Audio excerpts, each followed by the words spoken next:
नमस्ते दोस्तों, मनमोहक हिंदी कहानियाँ चैनल में आप सभी का स्वागत है। आज की हमारी कहानी है जहर। आपको हमारी कहानी पसंद आती है तो वीडियो को लाइक, शेयर एंड चैनल को सब्सक्राइब जरूर कीजिएगा। पूरे घर में अंधेरा पसरा हुआ था। मेरे शरीर में इतनी भी ताकत नहीं थी कि उठकर लाइट जला सकूं। किसी तरह उठकर लाइट जलाई तो देखा सामने दीवार पर टंगी घड़ी शाम के 8 बजा रही थी। अनीता, उसकी बेटी, मैं और मेरी बेटी, इन्हीं चारों के बीच अनवरत चलता हुआ मेरा अंतर्द्वंद। आज दोपहर मैं अपनी सहेली के घर जाकर उसको बहुत अच्छी तरह समझाई थी कि कोई बात नहीं अनीता, अगर आज बेटी किसी के साथ रिलेशनशिप में रह रही है तो उसे स्वीकार करना हमारे हित में है। अब तो जो परिस्थिति सामने है हमें उसके बीच का रास्ता खोजना ही पड़ेगा और अब अपनी बेटी का आगे का रास्ता साफ करो। तो क्या मेरी बेटी मानसी भी?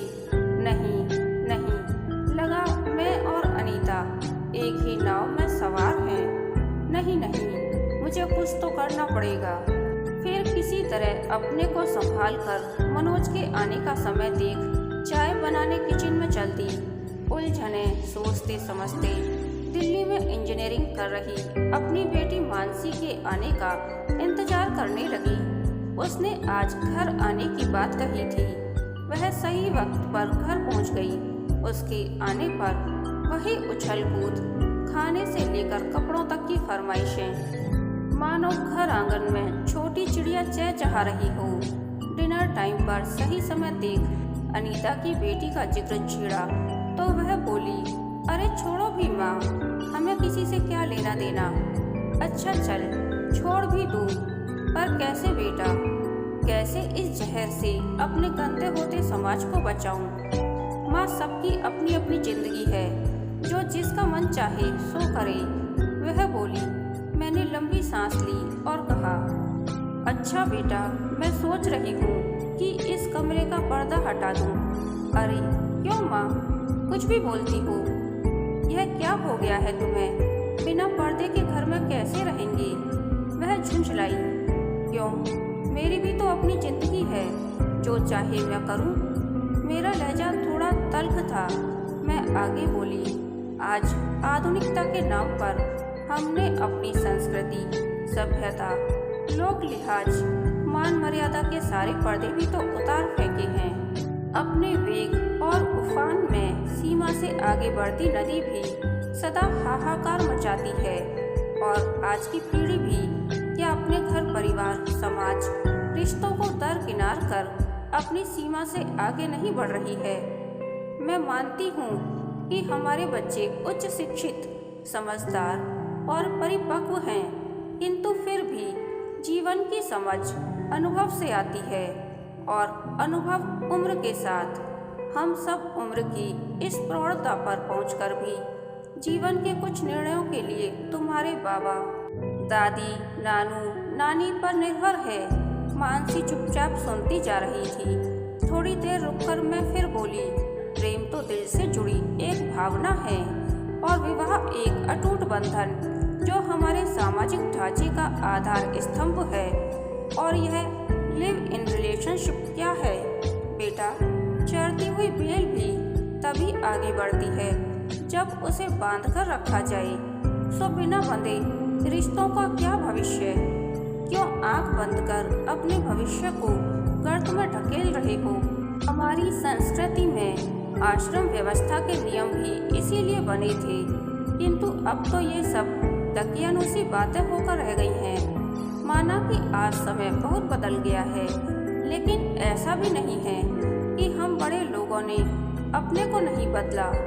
बड़ों की स्वीकृति है तभी ज़्यादातर शादियाँ लव मैरिज होती हैं।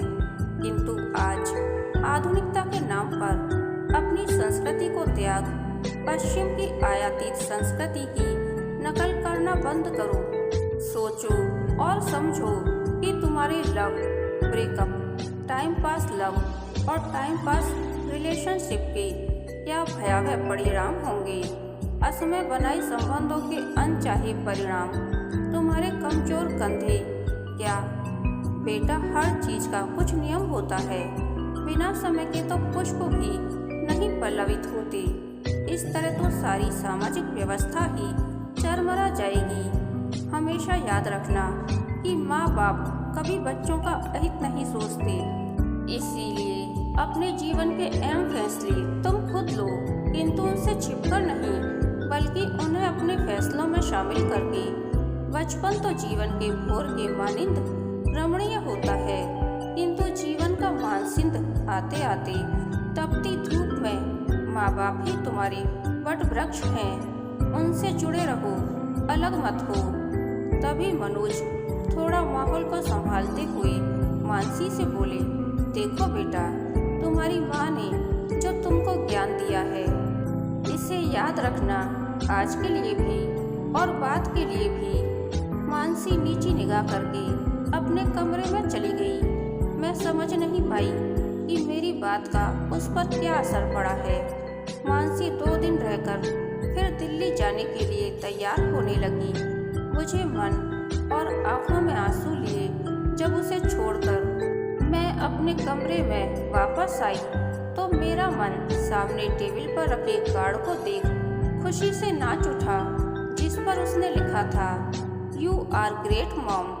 अब मैं सोच रही थी कि मेरी तरह हर लड़की की माँ अपनी बेटी को इसी तरह समझा सके और हर बेटी भी इसी तरह समझकर काम करे, तो हम इस जहर से अपने गंदे होते समाज को बचा सकते हैं।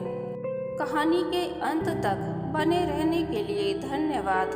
यह कहानी आपको कैसी लगी, प्लीज़ कमेंट करके बताइए।